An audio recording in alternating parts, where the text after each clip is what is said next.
શારીરિક, નાણાકીય અને આધ્યાત્મિક રીતે મજબૂત નથી. તે માટે કૃષ્ણએ લોકોને સુધારવા માટેનો ઉપાય શોધ્યો. કૃષ્ણ ઈચ્છતા હતા કે વ્રજવાસીઓ પોતાના બાળકોને પહેલાં ખવડાવે અને તેમાંથી જે કંઈ અનાજ માખણ વધે તે મથુરા વેચવા માટે જાય. પણ મથુરાના લોકો માનતા ન હતા. એટલે એ શું કરે તો કે ગોપીઓના ઘરે જઈ ગોવાળ સાથે શું કરે, માખણની ચોરી કરે. તો ચલો આપણે નિહાળીએ માખણ ચોર કનૈયાને.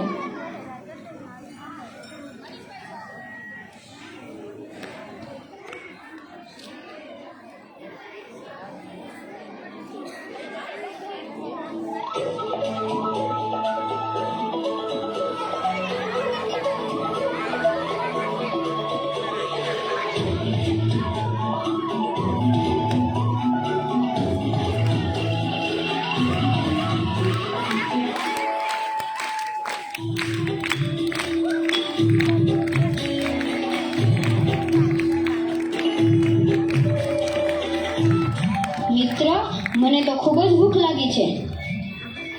હા કાના, લાગે છે. ભૂખના કારણે હું મૂર્છિત થઈ જઈશ. અરે, ભૂખ તો મને પણ લાગી છે. આજે તો માખણ ખાવાની ઈચ્છા થઈ છે. ચાલો મારી સાથે.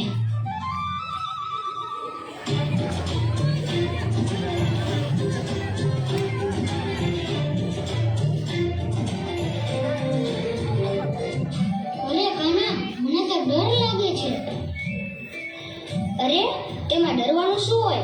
હું છું ને તમારી સાથે.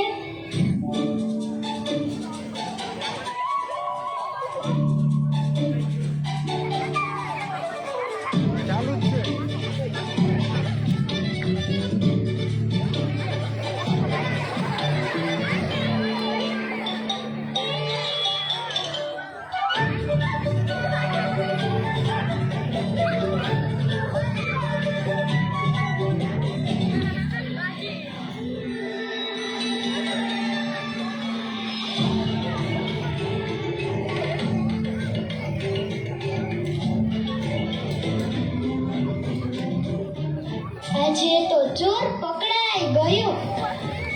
આજે તો યશોદા માતાને જ ફરિયાદ કરવી છે. હા, ચાલો યશોદા માતા પાસે.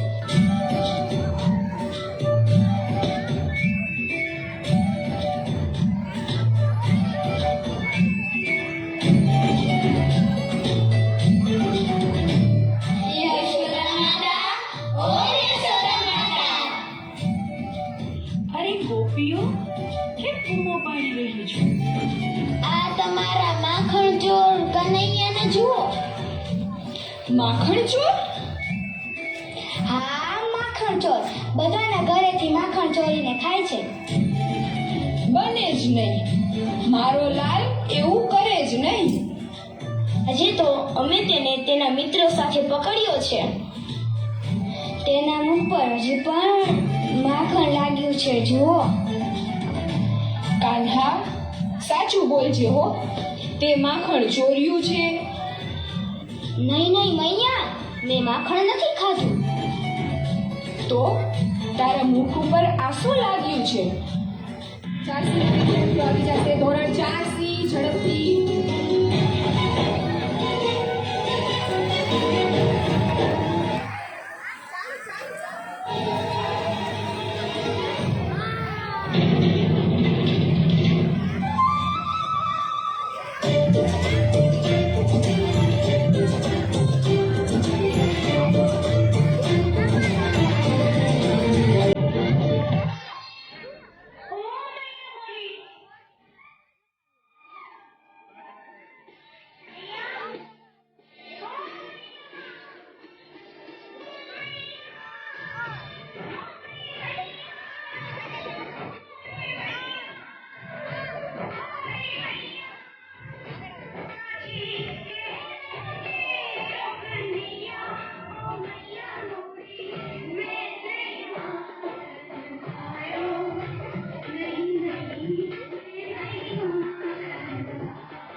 ત્યાંથી યશોદા માતાને મનાવી માંડીએ.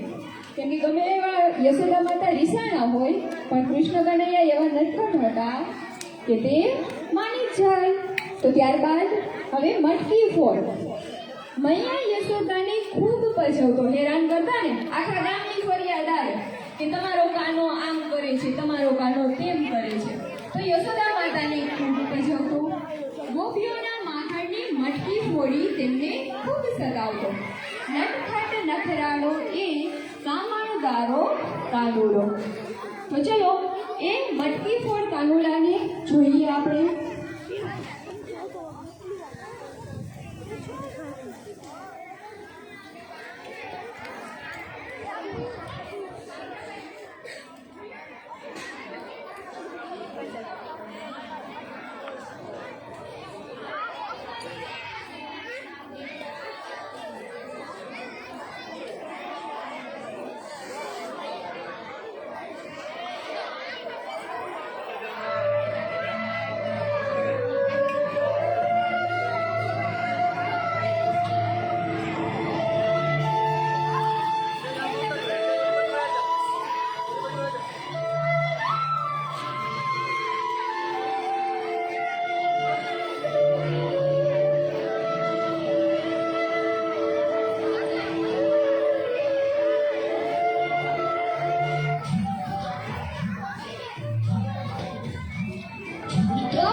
મને માખણની અતિ તીવ્ર સુગંધ આવી રહી છે. કાન્હા, માખણનું તો તું નામ જ ના લે. હા, તે દિવસે ગોપી એટલો જોરથી કાન મરડ્યો હતો કે હજી પીડા થઈ રહી છે. અરે, આ ગોપીઓ માખણ લઈને કઈ તરફ જઈ રહી છે? મથુરા બીજે ક્યાં હોય? મથુરા કેમ? આ માખણ તો આપણું છે. ગોપીઓ ત્યાં માખણ વેચવા જાય છે. આ તો ખોટું કહેવાય. આપણે ખાઈએ તો ચોરી, અને મથુરાના એક ક્રૂર પ્રજા પર અત્યાચાર કરનાર કંસને ત્યાં માખણ આપે છે. એ તો બધા એવું જ કરે છે. કંઈક તો કરવું જોશે.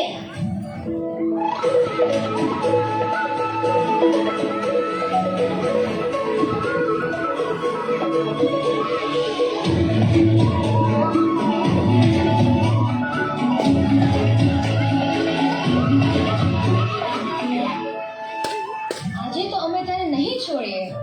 ભાગો મિત્રો, તમારો જીવ બચાવીને. આજે તો અમે જ તને પાઠ ભણાવીશું કાન્હા. અરે ભાગો છો ક્યાં? ઊભા રહો બધા. તો આમ બધી ગોપીઓ જે માખણ વેચવા મથુરા જતી હોય ને તેની મટકીઓ ફોડી નાખે.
ત્યારબાદ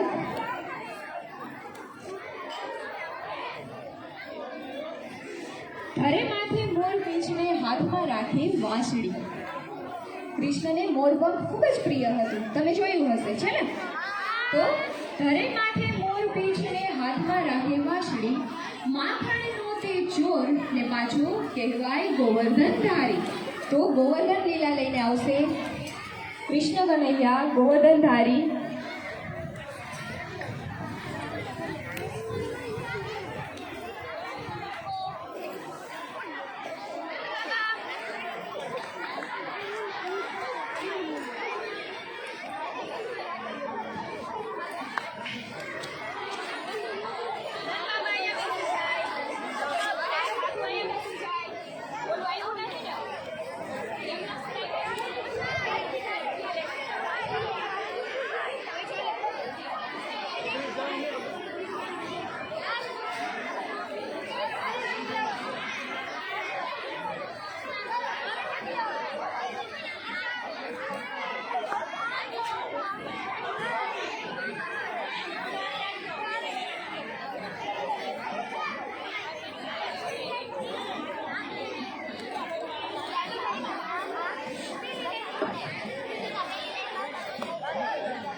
પિતાજી, આપણે ગોકુળમાં કયા ઉત્સવની તૈયારી કરી રહ્યા છીએ? હા કાન્હા, દેવરાજ ઇન્દ્રની પૂજાની તૈયારી કરી રહ્યા છીએ. ઇન્દ્રની પૂજા? હા કાન્હા, ઇન્દ્રદેવ આપણા માટે શું કરે છે તે આપણે તેની પૂજા કરીએ. મેં તો સાંભળ્યું છે કે તે એક અહંકારી દેવતા છે. નહીં કાના, દેવતાઓ માટે આવું ન બોલાય. દેવતા નારાજ થઈ જાય. અને ભગવાન ઇન્દ્ર તો દેવતાઓના પણ રાજા છે.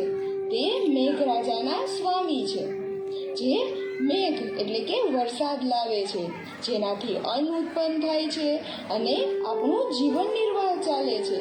એટલે જ વર્ષા ઋતુ પહેલા આપણે તેની પૂજા કરીએ છીએ.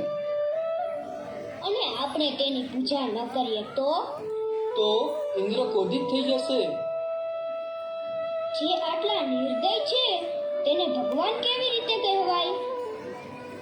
ભગવાન તો તેને કહેવાય જે પોતાના ભક્તોની ભૂલ ક્ષમા કરે અને જે દયાળુ હોય. મારું માનો તો પૂજા એની કરો જેની દ્રષ્ટિમાં બધા માટે સંભાવ હોય. પણ ઇન્દ્ર તો આપણા ઈષ્ટદેવ છે. ઈષ્ટદેવ કોને કહેવાય? ઈષ્ટદેવ તેને કહેવાય છે જેની કૃપાથી સંસાર ચાલે છે અને જીવન નિર્વાહ સરળ બને છે. તો આપણા ગોવાળની આજીવિકા ચલાવનાર તો માત્ર ગાય છે, એટલે ગાયો જ આપણી ઈષ્ટદેવ કહેવાય. અને આપણી ગાયોનું ભરણ પોષણ જે પોતાના ઘાસ, જળ અને ફળો વડે કરે છે એ જ ગોવર્ધન પર્વત આપણા ઈષ્ટદેવ છે. એટલે જ આપણે આજથી ઇન્દ્રયજ્ઞની બદલે ગિરિયજ્ઞ અને ગૌયજ્ઞની શરૂઆત કરવી જોઈએ. કાન્હાની વાત સત્ય છે નંદરાયજી. હવે વધારે વિચાર નહીં કરતા ગિરિરાજ ગોવર્ધનના ચરણોમાં સુંદર સ્થાન તૈયાર કરાવો. આ પૂજા સામગ્રી અને નિવેદ તે બધું સ્થાન પર લઈ જાઓ. ત્યાં જ ગોવર્ધનની પૂજા કરવામાં આવશે. જો યજ્ઞ મહારાજ, ચાલો ભાઈઓ બધા ગોવર્ધન પર્વત તરફ જઈએ.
હવે આ રીતે પૂજા થઈ રહી હોય છે તો ઇન્દ્ર ભગવાનને જાણ થાય છે, તો તેઓ ગુસ્સે થઈ જાય છે કે મારી પૂજા કરવાને બદલે આ ગોવર્ધન ગિરિધરની પૂજા કરી રહ્યા છે.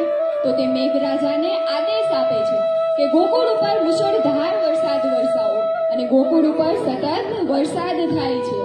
ગામના લોકો ત્રાસી જાય છે.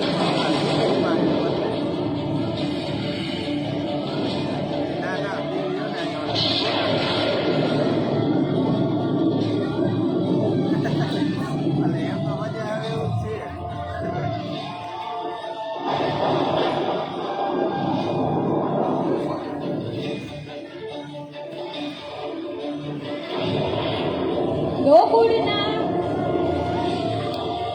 નગરવાસીઓને બચાવવા માટે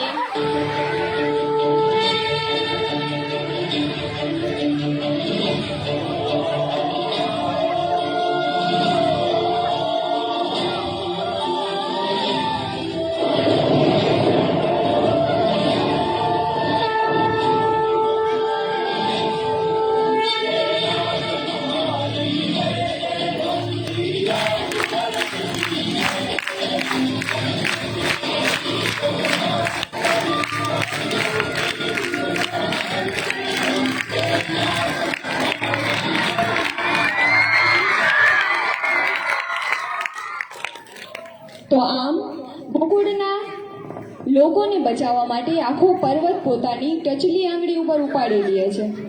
આ રીતે વરસાદથી ગામના લોકો બચી જાય છે અને ઇન્દ્રનું અભિમાન ઓગળી જાય છે અને બુરાઈ પર અચ્છાઈનો જીત થાય છે.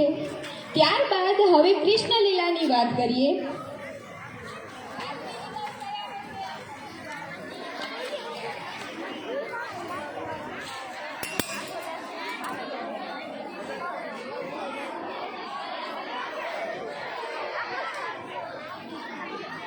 राधे जी का प्यार मुरली की मिठास, माखन का स्वाद गोपियन का रास.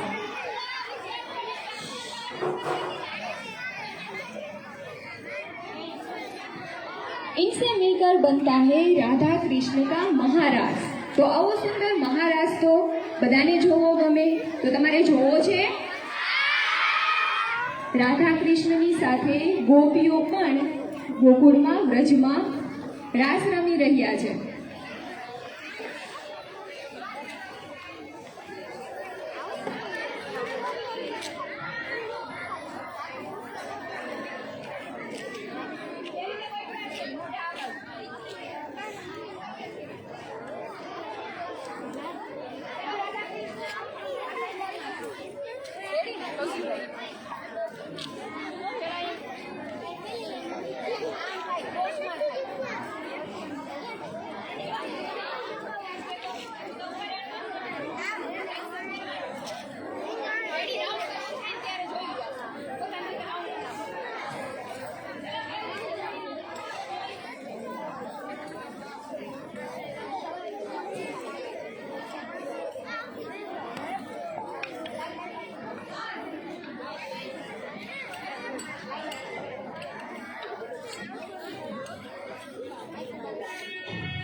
દેવી, આટલું મધુર સંગીત ક્યાં વાગી રહ્યું છે? સ્વામી, આ તો વૃંદાવનની રાસલીલાનું સંગીત છે. રાસલીલા? હા પ્રભુ, રાધા કૃષ્ણ વૃંદાવનમાં ગોપીઓ સાથે રાસલીલા રમી રહ્યા છે. જેનું સંગીત આટલું મધુર છે તેનું નૃત્ય કેટલું સુંદર હશે. હા પ્રભુ, ત્યાં બધા મંત્રમુગ્ધ થઈને બસ કૃષ્ણમય બની જાય છે. મારે પણ રાસલીલાના દર્શન કરવા છે. પરંતુ સ્વામી, ત્યાં તો કૃષ્ણ સિવાય કોઈ પુરુષ ના હોય.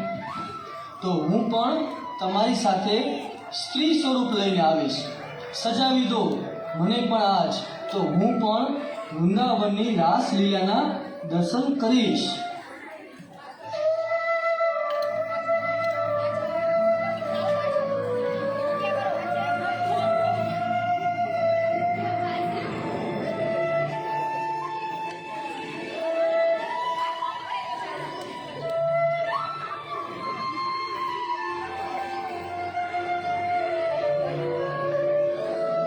તો મહાદેવ પણ સજી ધજીને સ્ત્રી સ્વરૂપ લઈ અને રાસના દર્શન કરવા જાય છે.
તો આ રીતે મહાદેવ પણ મહારાસનો આનંદ લે છે.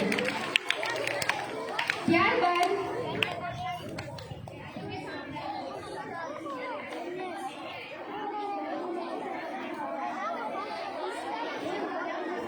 સમજે વાતો ઈશારામાં ગાતો મિત્રતાના ગીત. કેમ ન ગાંધી સુદામા પછી એ કાનુડા સાથે પ્રીત. તો જ્યારે વાત મિત્રતાની થતી હોય તો કૃષ્ણના પરમ મિત્ર, શું નામ હતું એનું? કૃષ્ણના બેસ્ટ ફ્રેન્ડનું નામ શું હતું? તે કયા ઋષિના આશ્રમમાં મળ્યા હતા?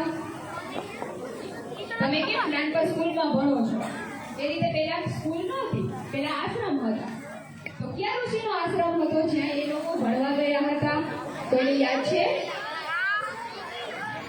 સાંદીપની ઋષિના આશ્રમમાં તેઓ સાથે ભણતા હતા, બાળપણના મિત્ર હતા. હવે થાય છે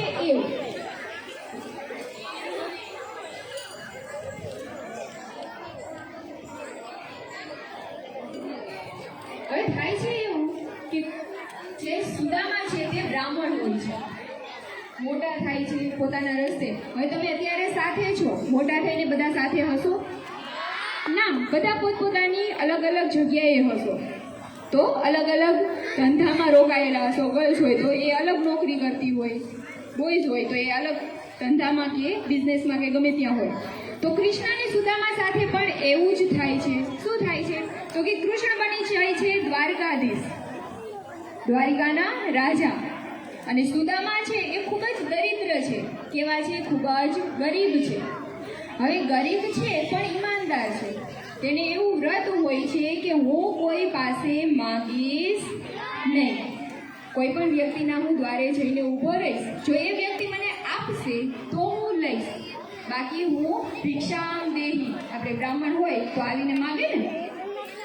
પણ સુદામાને એવું વ્રત હતું કે તે માંગશે નહીં. તો તેમના પત્ની છે એ કહે છે કે તમારો મિત્ર છે એ ખૂબ જ ધનવાન છે, કહે ને જાઓ ને થોડુંક લઈને આવો ને, તો આપણે સારા સ્કૂલમાં છોકરાઓને ભણાવીએ. ગરીબ હોય તો સારી સ્કૂલમાં ભણાવી શકાય. તો આ રીતે સુદામાના પત્ની પણ ખીજાય છે, તમે તો આવા નાવા રહ્યા. તો હવે પત્નીથી કંટાળી અને સુદામા જાય છે દ્વારિકાધીશ પાસે. ખૂબ જ ગરીબ છે, ફાટેલા કપડાં પહેરેલા છે.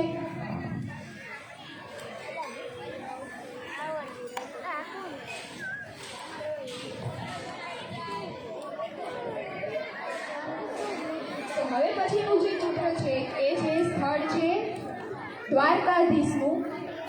દ્વારિકામાં સુદામાની એન્ટ્રી થાય છે.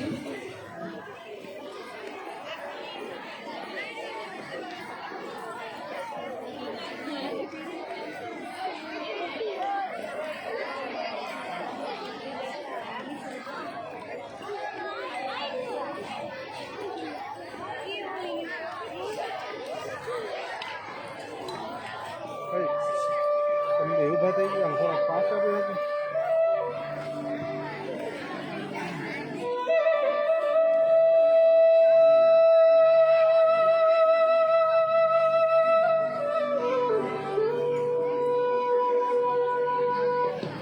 આ ગરીબ માણસ કોણ છે? આ કોઈ પરદેશી લાગે છે, કેમ કે દ્વારિકામાં તો આવું દરિદ્ર કોઈ હોય જ નહીં. પ્રણામ બ્રાહ્મણ દેવતા. સુખી રહો, સુખી રહો. બ્રાહ્મણ દેવતા, તમે પરદેશી લાગો છો. કોની ઘરે જવું છે તમારે? અમને કહો, અમે મૂકી જઈએ ત્યાં. ભાઈ, મારે શ્રી કૃષ્ણના ઘરે જવું છે. ત્યાં સુધી પહોંચાડી દો તો તમારો ખૂબ ખૂબ આભાર. શ્રી કૃષ્ણના ઘરે? હા, શ્રી કૃષ્ણના ઘરે, દ્વારકાધીશને મળવા. દ્વારકાધીશ? દ્વારકાધીશને મળવું છે તમારે? હા ભાઈ, હા, મારે દ્વારકાધીશને મળવું છે. હે મહાનુભાવ, દ્વારકાધીશનું તમારે શું કામ છે? તે મારા પરમ મિત્ર છે. શ્રી કૃષ્ણ તમારા પરમ મિત્ર છે? હા, ક્યાં છે તેમનું ઘર? ઘર? અરે તે તો રાજા છે, રાજા.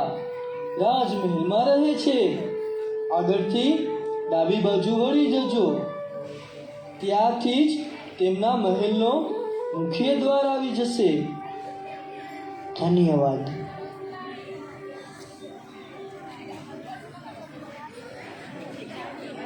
દ્વારકાધીશને પોતાના મિત્ર કહે છે. કોઈ પાગલ લાગે છે. अपने बचपन के सफर कृष्ण से मिलने के लिए द्वारिका धाम में देखो सुदामा आया है. कुछ नहीं भेंट में देने के लिए इसके सिवा मित्रता प्रेम और विश्वास साथ लाया है.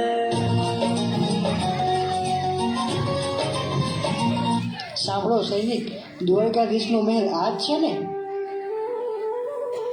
હા મહારાજ, કોઈ દાન દક્ષિણા લેવા આવ્યા લાગો છો? નહીં નહીં, દ્વારકાધીશ મારા મિત્ર છે. હું તેમને મળવા આવ્યો છું. મિત્ર? હા, કોઈ સામાન્ય મિત્ર નહીં, મારા બાળપણના મિત્ર છે. ક્ષમા કરજો મહારાજ, પણ તમને ખબર છે તમે શું બોલી રહ્યા છો? હા સૈનિકભાઈ, હા, હું સાચું કહી રહ્યો છું. તમે એક બ્રાહ્મણની વાત પર વિશ્વાસ નથી કરી રહ્યા? ક્ષમા કરો બ્રાહ્મણ મહારાજ, અમે તમારું અપમાન નથી કરી રહ્યા. આ શું ચાલી રહ્યું છે? આ બ્રાહ્મણ મહારાજ પોતાને શ્રી કૃષ્ણના પરમ મિત્ર કહે છે. દ્વારપાળ, તમે શ્રી કૃષ્ણ સુધી આ સંદેશો મોકલાવો.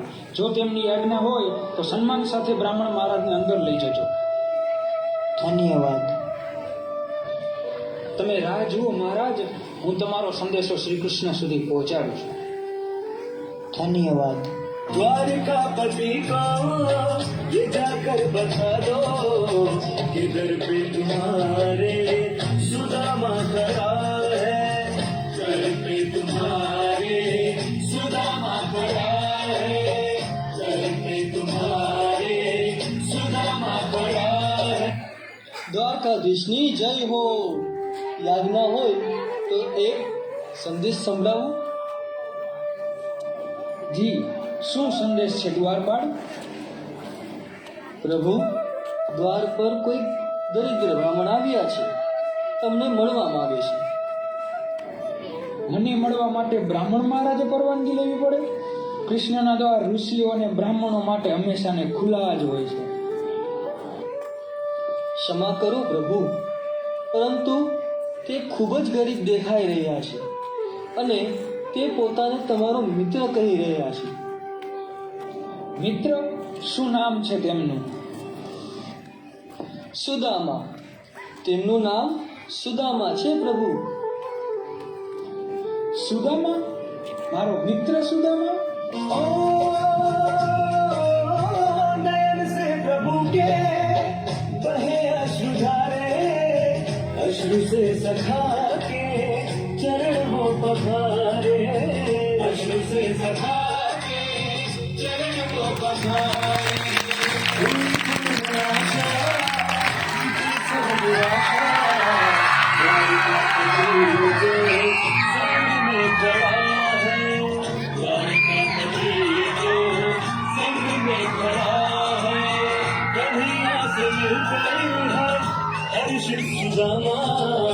द्वारकापति जो संग में खड़ा है. रुक्मिणी सोचे प्रभु ने किसको हृदय की बूझी में रत्न सा जड़ा है. हृदय की बूझी में रत्न सा તો जड़ा કૃષ્ણ है. સુદામાની મિત્રતા માટે જોરદાર તાળીઓ.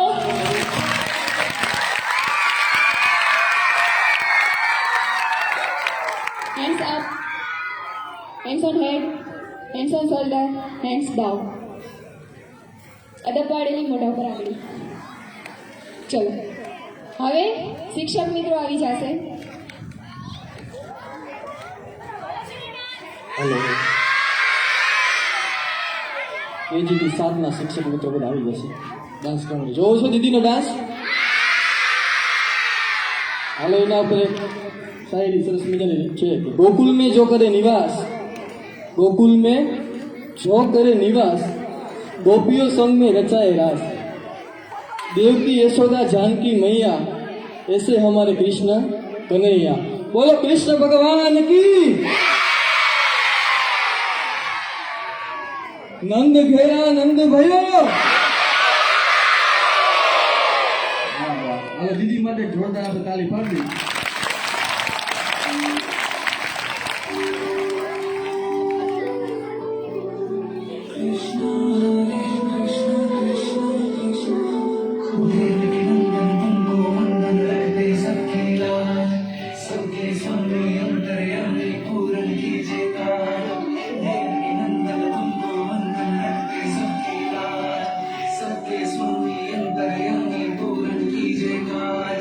मंदिर में सजे बिहारी मनमोहन तेरी छवि अति प्यारी। मन मंदिर में सजे बिहारी मनमोहन तेरी छवि अति प्यारी। बंसी बजैया रास रचैया तारनहार मेरे तुम ही केवैया। तुमसे बड़ा कहाँ कौन कन्हैया। श्री कृष्ण गोविंद हरे मुरारे हे नाथ नारायण वासुदेवा। श्री कृष्ण गोविंद हरे मुरारे हे नाथ नारायण वासुदेवा। देव नंदन गोविंद रहते सबकी राज। सबके स्वामी मंगल राम की पूरन कीजिए काज।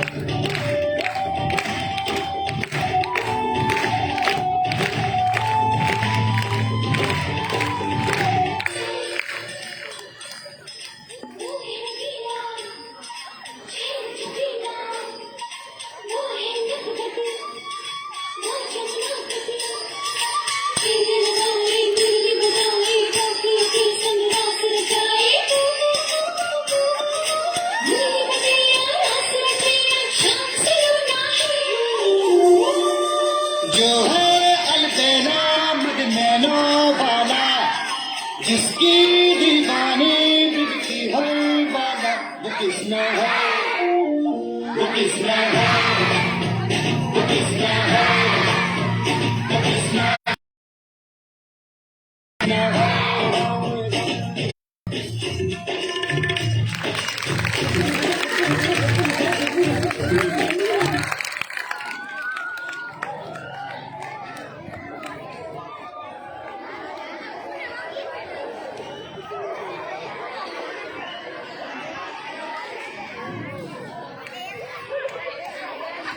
चलो ત્યારબાદ सीधा बेसी जाओ।